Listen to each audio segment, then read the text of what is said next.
नमस्कार, आप देख रहे हैं टीवी 27 न्यूज। तमाम अहम खबरों के साथ मैं हूं आलोक। बीजेपी अध्यक्ष जेपी नड्डा ने हिमाचल प्रदेश की सीट से राज्यसभा के सदस्य के तौर पर अपना इस्तीफा दे दिया। वो हाल ही के चुनाव में गुजरात से राज्यसभा के सांसद चुने गए हैं और मसलन गुजरात से वो राज्यसभा के सदस्य बने रहेंगे। राज्यसभा अध्यक्ष जगदीप धनखड़ ने हिमाचल की सीट से उनका इस्तीफा स्वीकार कर लिया। जेपी नड्डा उन 57 राज्यसभा सांसदों में से एक है जिनका कार्यकाल अप्रैल महीने में समाप्त हो रहा है। इसके बाद वो गुजरात सीट से राज्यसभा के सदस्य के तौर पर शपथ लेंगे। राज्यसभा के लिए गुजरात से बीजेपी के 4 सांसद चुने गए। इनमें पार्टी अध्यक्ष जेपी नड्डा, जसवंत सिंह परमार, मयंक नायक और गोविंद भाई ढोल के नाम शामिल हैं।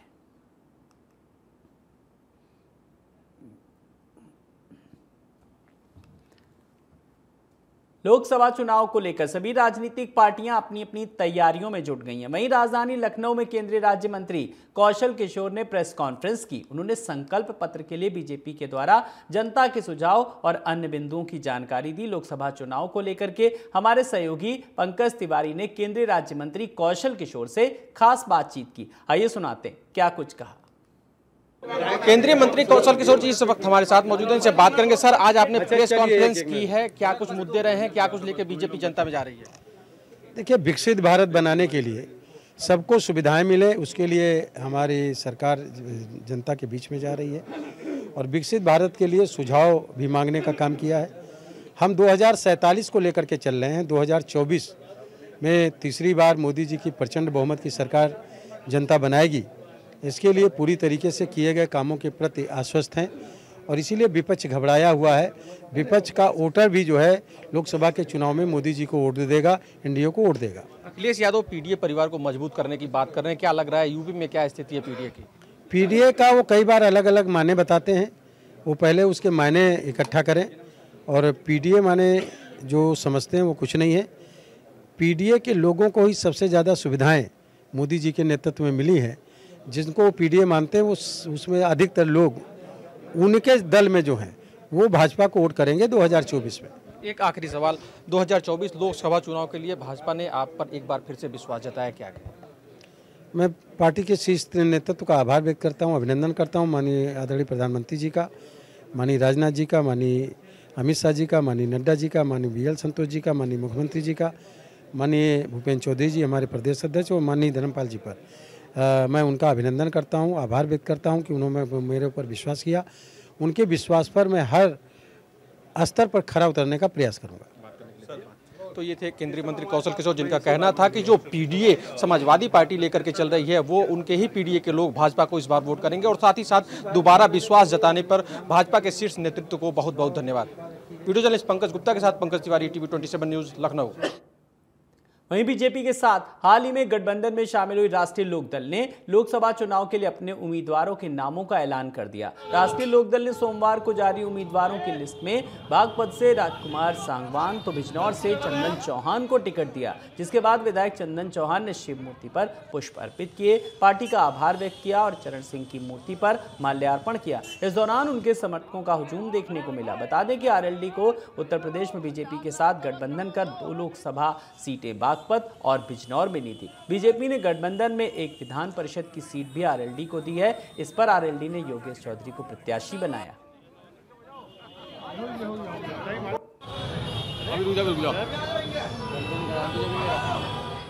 वहीं ईडी ने लुइस खुर्शीद के ट्रस्ट की 45 लाख रुपए की संपत्तियां जब्त कर ली। जाकिर हुसैन मेमोरियल ट्रस्ट से जुड़ी संपत्तियां जब्त की गई हैं। सलमान खुर्शीद की पत्नी लुइस खुर्शीद इस ट्रस्ट की प्रोजेक्ट डायरेक्टर हैं।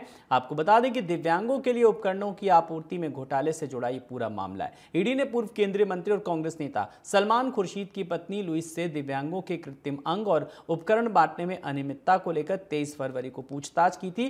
लुइस खुर्शीद के फर्रुखाबाद स्थित एनजीओ जाकिर हुसैन मेमोरियल पर 71,75,000 रुपए हड़पने का आरोप है। सामाजिक न्याय एवं अधिकारिता मंत्रालय ने 2009-2010 में doctor Zakir Hussain memorial trust को दिव्यांगों को उपकरण बांटने के लिए सब्सिडी दी थी। 17 जिलों में शिविर के जरिए दिव्यांगों को कृत्रिम अंग और उपकरण देने के लिए 71.5 लाख रुपए सब्सिडी दी गई थी।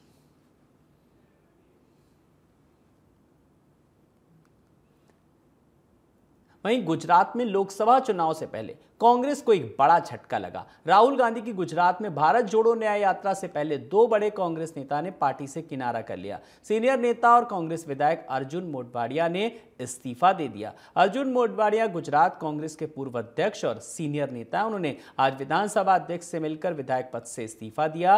वो पोरबंदर से विधायक चुने गए थे। विधानसभा में वो नेता प्रतिपक्ष रह चुके हैं। बताया जा रहा है कि वो जल्द ही बीजेपी में शामिल हो सकते हैं।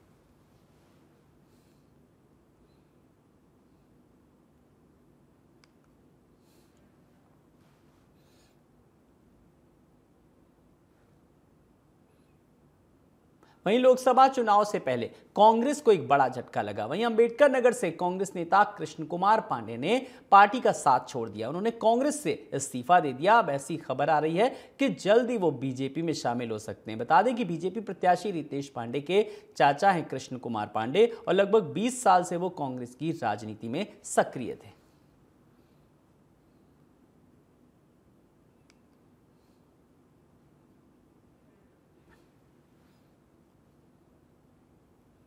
वहीं लोकसभा चुनावों को देखते हुए नेताओं का पार्टी बदलने का पाला जारी है। राजधानी लखनऊ में रुश्दी मियां, शिव कुमार बेरिया, राजेश यादव, राकेश यादव, अतर खान भुट्टो और मेवालाल और कई नेताओं ने बीजेपी का दामन छोड़ करके अपने साथियों के साथ सपा का दामन थाम लिया।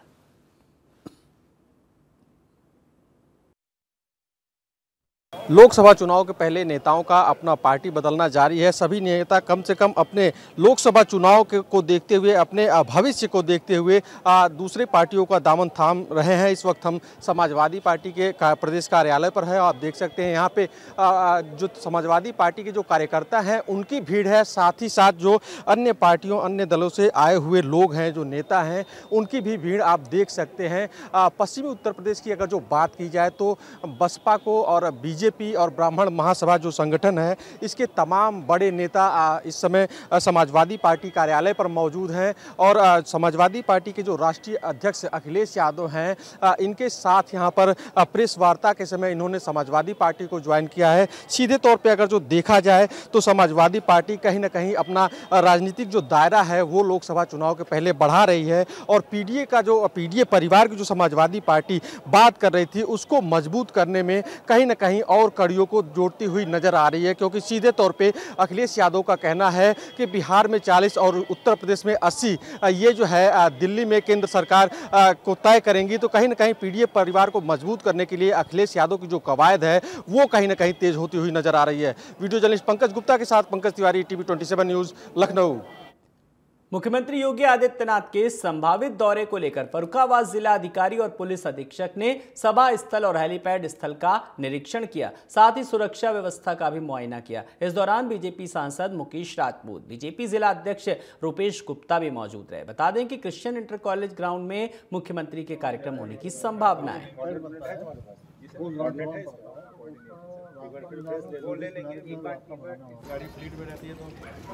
तो फर्रुखाबाद में सीएम योगी का संभावित दौरा है। हालांकि तैयारियां पूरी हैं। प्रोटोकॉल के तहत पहले ही हेलीपैड का दौरा भी किया और सांसद मुकेश राजपूत, जिला अध्यक्ष रुपेश गुप्ता वहां पर पहुंचे और स्थितियों का जायजा लिया। संभावित दौरे को लेकर के तैयारियां फिलहाल पूरी हैं। प्रशासन भारत के देशभक्तों और स्वतंत्रता सेनानियों के आकाश में मौलाना अब्दुल कलाम आजाद, वो नाम जिसने अखंड भारत का निरंतर प्रयास किया, उन्हीं के कार्यों को याद करते हुए राजधानी लखनऊ में अब्दुल कलाम सम्मान का आयोजन होने जा रहा है। 16 मार्च को अंतर्राष्ट्रीय बौद्ध शोध संस्थान में आयोजित होने वाले कार्यक्रम की तैयारियां जोरों पर हैं, जिसमें तमाम क्षेत्र की जानी मानी हस्तियों को समाज में उत्कृष्ट योगदान के लिए सम्मानित किया जाएगा। कार्यक्रम में लखनऊ की मेयर सुषमा खरकवाल, हनुमान धाम की ट्रस्टी सोनम सिन्हा एवं अभिनेत्री फरहाना फातिमा, आकाश पांडे, अनु अवस्थी, अमरीश बॉबी, अनिल रस्तोगी के साथ साथ गुलाबी गैंग के अध्यक्ष Sampat Pal, drone man Milind Raj, performer Ruchi Rani Gupta, world record holder Rajendra Kumar Tiwari सहित जानी मानी हस्तियां कार्यक्रम में शिरकत करेंगी। आपको बता दें कि कार्यक्रम के आयोजक एवं सार्थक वेलफेयर सोसाइटी के अध्यक्ष अश्विनी जायसवाल एक जाने माने समाज सेवी हैं और समाज में उभरती प्रतिभाओं को पिछले काफ़ी समय से मंच देते आ रहे हैं, जिसके चलते इनकी समाज में काफ़ी सराहना हो रही है इनके कार्यों की। तो सार्थक वेलफेयर सोसाइटी का कार्यक्रम 16 मार्च को आयोजन, जिसकी तैयारियां जोर शोरों से चल रही हैं। मेरठ में बीजेपी व्यापार प्रकोष्ठ के व्यापारी सम्मेलन में डिप्टी सीएम केशव प्रसाद मौर्य शामिल हुए। यहां उन्होंने कांग्रेस नेता राहुल गांधी पर जमकर निशाना साधा। राहुल गांधी के विवादित बयान पर उन्होंने भारत की स्थिति अमेरिका से बेहतर बताते हुए राहुल गांधी को देश की जनता से माफी मांगने के लिए कहा। इसी के साथ ही लोकसभा चुनाव में यूपी से कांग्रेस और सपा का सूपड़ा साफ हो जाने का दावा भी किया। साथ ही उन्होंने कहा कि व्यापारी वर्ग हमेशा से बीजेपी के साथ था और रहेगा।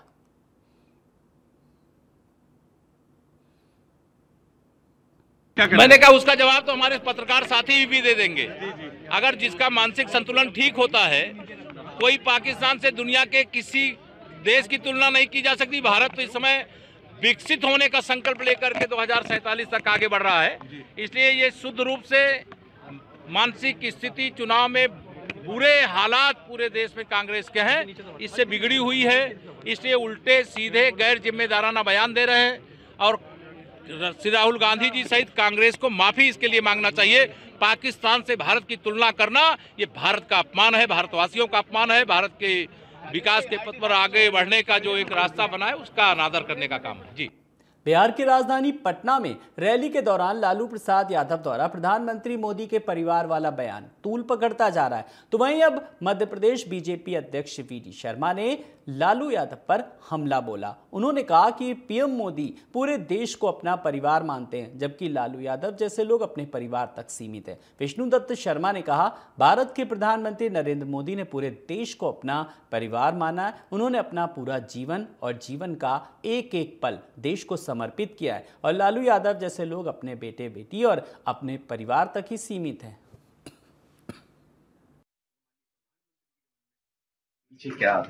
देखिए, मोदी जी का परिवार, आपने देखा होगा कि प्रधानमंत्री जी का संबोधन जब शुरू होता है तो वो कहते हैं मेरे परिवारजनों। प्रधानमंत्री नरेंद्र मोदी जी ने पूरे देश को अपना परिवार माना है, लेकिन लालू यादव से लेकर के जो अपने ही परिवार में समाहित पार्टियां हैं, उनके मन में केवल अपना परिवार है, लेकिन मोदी जी के मन में पूरा देश अपना एक परिवार है। इसलिए मेरा परिवार, ये कैंपेन भारतीय जनता पार्टी ने पूरे देश के अंदर लिया है, क्योंकि माननीय प्रधानमंत्री जी के मन में पूरा देश अपना परिवार है और उस परिवार के लिए समर्पित व्यक्तित्व भारत के प्रधानमंत्री नरेंद्र मोदी जी हैं, जिन्होंने अपने जीवन के एक एक पल और एक एक क्षण इस भारत माता के लिए, देश के लिए, समाज के लिए, गरीबों के कल्याण के लिए लगाया है।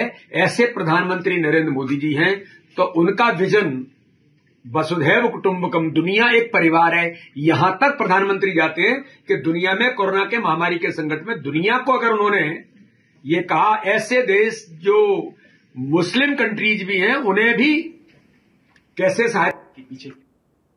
वहीं ग्वालियर क्राइम ब्रांच ने एक शातिर युवक को गिरफ्तार किया जो फर्जी क्राइम ब्रांच अधिकारी बनकर लोगों को चूना लगाने की कोशिश कर रहा था। आरोपी ने इलेक्ट्रॉनिक दुकान चलाने वाले व्यापारी को धमकी दी और उसे मिलने के लिए बुलाया। इसकी शिकायत व्यापारी ने क्राइम ब्रांच के अधिकारियों को दी, जिसके बाद क्राइम ब्रांच की टीम ने आरोपी को धर दबोचा। फिलहाल पकड़े गए आरोपी से पूछताछ की जा रही है ताकि और भी वारदातों का खुलासा हो सके। चलो ले आओ, धीरे धीरे ले आओ। ये हमारे पास एक शिकायत आई है और आज मॉर्निंग में भी वो व्यक्ति हमारे पास शिकायत करता जो आया था, उसको एक अननोन नंबर से कॉल आता है और वो जो कॉल करने वाला है वो अपने आप को क्राइम ब्रांच का अधिकारी कर्मचारी बताता है और जो आवेदन करता है उसको धमकाता है कि इस एक्स पर्सन के पैसे आपके पास में हैं, उनको आप लौटा दो और नहीं तो फिर आपके साथ अच्छा नहीं होगा और क्राइम ब्रांच में उसके आपके खिलाफ़ कार्रवाई होगी। क्राइम ब्रांच में उसको कहीं ना कहीं शायद उसकी बात करने के लहजे से उसको शक हुआ होगा। मुरार से बिलोंग करता हूँ, लाइट का काम करता हूँ, लाइट फिटिंग से संबंधित मेरा काम है। मेरे पास शनिवार को फ़ोन आया था जो मनीष गुजर बता रहे, मेरे इसमें मोबाइल में रिकॉर्डिंग है कि आपको पेमेंट देना है आपके लड़कों से संबंधित। मैंने बताइए किसी ने शिकायत करी कि बोला मैं क्राइम ब्रांच से बोल रहा हूँ। मैं क्राइम ब्रांच में आपने किसी ने शिकायत करी क्या? तो आपकी शिकायत आई है सर के पास, साहब के पास शिकायत आई है। उन्होंने कहा है कि मेरे से आप इसको डील करिए, मैं देख रहा हूँ, आ जाइए आप। तो मैं सोमवार को आता हूँ। क्यों, मैंने कल इतवार है, सोमवार को मैंने 10:30 बजे, मैं 11:45 10:30 के बीच में साहब के पास पहुँचा। तो साहब ने नंबर लिया, रिंग कही, जो पता चला कि ये फर्जी है। वहीं बागेश्वर धाम में चल रहे बुंदेलखंड के महाकुंभ में केंद्रीय रक्षा राज्य मंत्री अजय भट्ट पहुंचे और बागेश्वर धाम सरकार से मिलकर उनका आशीर्वाद लिया। इस दौरान उन्होंने राहुल गांधी पर निशाना साधते हुए कहा, न्याय यात्रा का कोई लाभ नहीं होगा, एक बार फिर से मोदी सरकार बनेगी। शहीद परिवारों के लिए मोदी सरकार लगातार अच्छा काम कर रही है। माता पिताओं का जीवन ही बदल दिया, पूरा परिवार में खुशी की आज हमारे शहीदों को ये समर्पित किया है यहाँ का यज्ञ। और यहाँ जो कार्यक्रम यहाँ हो रहा है, अभी 108 कुंडी यज्ञ चल रहा है और हमारे वेटरन जो हैं वो लोग भी आज यहाँ पर आके लाभान्वित हो रहे हैं। हम लोगों ने जितने भी हमारे एक्स आर्मी के लोग हैं, जितने भी सेवानिवृत्त हैं, उनके लिए एक से एक योजनाएं चलाई हैं हर प्रकार से। OROP में तो हमारा अभी 1 लाख करोड़ से भी हम आगे बढ़ रहे हैं इस समय। कहीं भी कोई कमी नहीं कर रखी है। और हमारी वार विडोज हैं, सारे लोग हैं, पढ़ाई में, लिखाई में, सर्विस में, कहीं पर भी है, और उनके इलाज के लिए पूरी व्यवस्थाएं हमने कर रखी है। वहीं भगवानपुरा थाना क्षेत्र के वन ग्राम राय सागर से एक दिल दहला देने वाली घटना सामने आई, जहां पर एक हैवान पति ने अपनी पत्नी की कुल्हाड़ी से काटकर हत्या कर दी। जानकारी के मुताबिक राय सागर के बड़वा फालिया निवासी दिनेश ने अपनी पत्नी कला की कुल्हाड़ी काटकर मौत के घाट उतार दिया। सूचना पर पहुंची पुलिस ने शव को कब्जे में लेकर पोस्टमार्टम के लिए भेज दिया। थाना प्रभारी गौरी शंकर पराशर ने बताया कि घटना के बाद से आरोपी फरार है, जिसकी पुलिस तलाश में जुटी है। घटना के बाद से इलाके में दहशत का माहौल बना हुआ है। कल रात्रि के समय फोन आया था, राय सागर में एक फलिया है, उसमें पति पत्नी दोनों रहते हैं। तो पति दिनेश ने अपनी पत्नी कलाबाई के गर्दन पर कुल्हाड़ी से वार कर दिया, जिसको हत्या हो गई। इसकी सूचना पर हम तत्काल रात्रि में मौके पर पहुंचे और उस मृतिका कलाबाई के पिता रेशला मिले, जिन्होंने बताया कि मेरी लड़की की शादी आज से 8 साल के पूर्व के करीब हुई थी, जिसके 3 बच्चे हैं। किसी छोटी छोटी बात को लेकर शंका का दायरा करके पति पत्नी में कोई बातचीत हुई होगी, इसी बात को लेकर पत्नी ने कुल्हाड़ी से पत्नी कलाबाई की हत्या कर दी, जिसकी रिपोर्ट पर से अपराध धारा 302 IPC का कायम कर विवेचना की जा रही है। आरोपी घटनास्थल से फरार है, जिसकी तलाश। ग्वालियर में एक युवक को कुत्ते का भौंकना रास नहीं आया। कुत्ता भौंकने पर युवक इतना भड़क गया कि महिलाओं पर पिस्टल तानकर गाली गलौज की। युवक के गुंडागर्दी का यह वीडियो सोशल मीडिया पर वायरल हो गया। युवक विक्रम राणा टेकनपुर गांव का रहने वाला बताया जा रहा है, जो अपनी लाइसेंसी पिस्टल से महिलाओं को डरा धमका रहा है।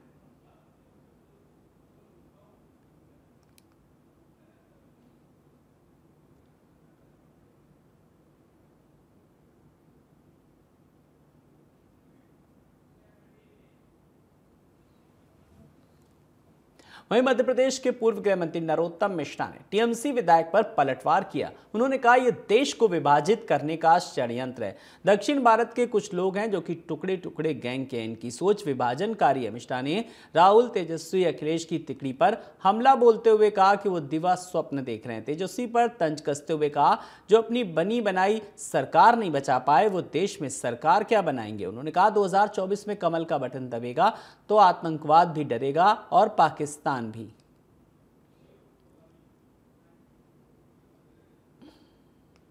दक्षिण में टीएमसी, ये दक्षिण के कुछ प्रांत के लोग हैं जो इस तरह से देश को विभाजित करने का षड्यंत्र कर रहे हैं। इसलिए आपने देखा होगा, उन्होंने सनातन को डेंगू से तुलना की थी एक बार, दूसरी बार गौमूत्र का उन्होंने इस तरह का दिया था, और तीसरा ये अभी उदाहरण है। ये वही सोच है जो राहुल गांधी हिंदू और हिंदुत्व में अंतर करना चाहते हैं। भारत माता कौन है, ये राहुल गांधी उठाते हैं। ये वही टुकड़े टुकड़े गैंग है जो भारत तेरे टुकड़े होंगे इंशाअल्लाह इंशाअल्लाह, ये वही गैंग है और इनका सोच विभाजनकारी ही है।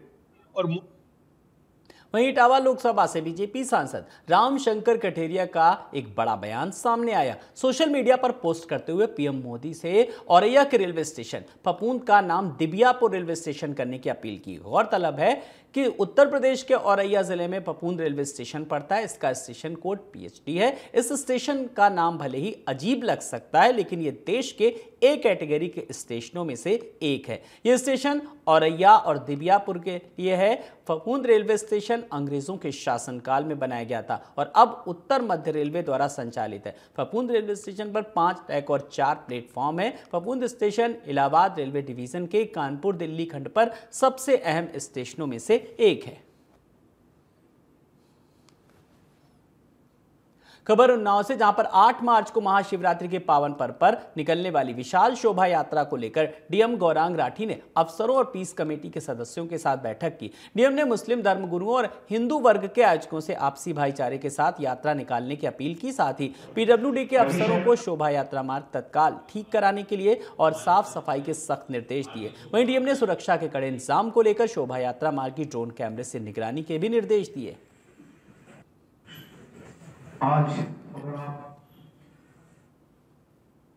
वहीं बहराइच में मोतीपुर थाना क्षेत्र के अंतर्गत स्थित जालिम नगर चौकी का एक वीडियो सोशल मीडिया पर जमकर वायरल हो रहा है, जिसमें एक हेड कांस्टेबल वाहन चालकों से रुपए की वसूली कर रहा है। वीडियो का संज्ञान लेते हुए एसपी ने पूरे चौकी के स्टाफ को पुलिस लाइन भेज दिया और वीडियो और वसूली की बात सही मिलने पर एसपी वृंदा शुक्ला ने कार्रवाई करते हुए 3 उप निरीक्षक और 8 सिपाहियों को पुलिस लाइन भेज दिया।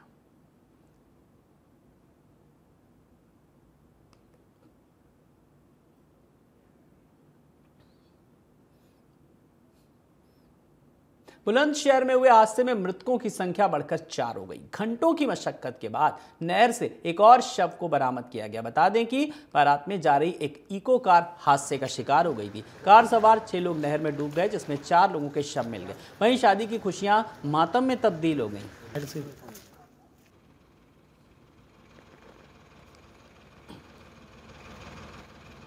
तो शादी की खुशियां मातम में हुई तब्दील। हादसे में मृतकों की संख्या हुई 4।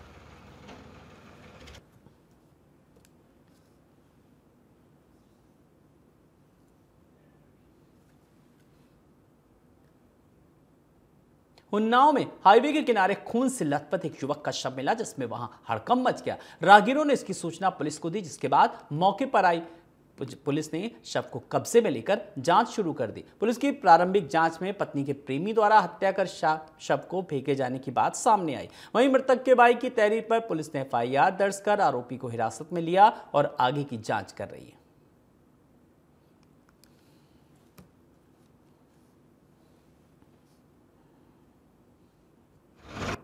जो मतलब उसका लड़की वो महाराष्ट्र के बीवी का कोई आशिक आया था लेने के लिए उसको, तो वो उसका से उसको ले गया दारू पिलाने के लिए मेरे भाई को। शाम को उसको झटके दारू पिलाई है, फिर उसको ईंटों से मारा है। जानकारी कैसे क्या? जानकारी हमें मिला तो मैंने पूछा उससे मेरा भाई कहाँ है, उसने कुछ नहीं बताया, दारू पी के वहाँ पड़ा हुआ है। फिर उसने नहीं बताया, फिर मैंने उसका मोबाइल छुड़ाया था, फिर मैं अपनी कंपनी चला गया। फिर बाद में सुबह मेरे को मिला है, मैंने उसको पकड़ा। जब मैंने से पूछा, जब मेरे को लेके गया है, तब चलो मांडला में चलो मेरे को बता, जब मेरे को मालूम पड़ी है। तो कितनी कल ये किस समय आए थे, फिर कैसे घटना में से शाम को 6 बजे तक 6 बजे से मारा है उसको। शाम को 5 बजे ले गया, 6 बजे उसको दारू पिला के उसके बाद मारा है उसको। आज दिनांक 4/3/24 को समय करीब 8:30 बजे थाना कोतवाली सदर क्षेत्र अंतर्गत विश्वेश्वर मंदिर अकरमपुर के पास विष्णु पुत्र स्वर्गीय मोहर सिंह उम्र करीब 25 वर्ष निवासी जौपुरा थाना सिकंदरा जनपद आगरा का शव मिला है, जो कोतवाली सदर के क्षेत्र कुंदर रोड पर स्थित एक जूते की फैक्ट्री में काम करता था। मृतक के चेहरे व सिर पर चोट के निशान है। सूचना पर पुलिस PWD ने तत्काल मौके पर पहुंचकर घटनास्थल का निरीक्षण कर लिया गया है। शव को कब्जे में लेकर पंचायतनामा की कार्रवाई पूर्ण कराकर पोस्टमार्टम हेतु भेज दिया गया है। मृतक के भाई द्वारा दी गई तहरीर में गांव के ही निवासी दीपक पुत्र रिंकू जाटव उम्र करीब 25 वर्ष पर हत्या कर देने का आरोप लगाए गए हैं। प्राप्त तहरीर के आधार पर सुसंगत धाराओं में अभियोग पंजीकृत कर आरोपी दीपक उपरोक्त को हिरासत में लेकर आवश्यक विधिक कार्रवाई की जा रही है। शांति व्यवस्था संबंधी कोई समस्या नहीं है। वहीं देहरादून में जिला निर्वाचन अधिकारी सोनिका ने ऋषि पर्णा सभागार में एक प्रेस कॉन्फ्रेंस की। इसमें उन्होंने बताया कि चुनाव की तारीख घोषित होने के बाद जिले में किस तरह की व्यवस्थाएं की जाएंगी। साथ ही उन्होंने कहा कि हमारा प्रयास है कि अधिक से अधिक वोटर्स इस महापर्व से जुड़े और मतदान करें। ये एक जनरल ब्रीफिंग सेशन था जिसके अंदर हम लोग आपको सूचना दे रहे थे कि किस तरह से अब आगामी जब चुनाव डिक्लेयर होंगे उसके बाद से हम लोगों की क्या क्या व्यवस्थाएं हैं, और उसी के क्रम में आज सभी लोग आए हैं। जैसे मैंने बताया दोबारा से कि हमारे ज़िले में 10 विधानसभाएं हैं और 10 विधानसभाओं के हिसाब से हमारे पास जो मतदान स्थल हैं वो हमारे करीबन 1880 हैं। इसमें हमने अलग अलग तरह से, जैसे कितने PWD वोटर्स हैं, कितने सर्विस वोटर हैं, कितनी महिलाएं पुरुष, हमारे पास पूरी डिटेलिंग है इस चीज़ की। हम लोग स्वीप की एक्टिविटीज़ काफ़ी कर रहे हैं और प्री जो इलेक्शन होता है यही हम लोग कार्य करते हैं कि मैक्सिमम से मैक्सिमम लोग अपना नाम वोटर लिस्ट में जुड़वा लें और प्रेरित हो जाएं कि हाँ भाई हमें मतदान करना है। तो मैं इस माध्यम से भी यही सभी को कहना चाहूँगी कि सब लोग अपने मतदान का ज़रूर प्रयोग करें और इस पूरा जो हमारा महापर्व है उसमें अपना भागीदारी ज़रूर दें। इन्हीं खबरों के साथ इस बुलेटिन में इतना ही। बने रहिए TV 27 न्यूज़ के साथ।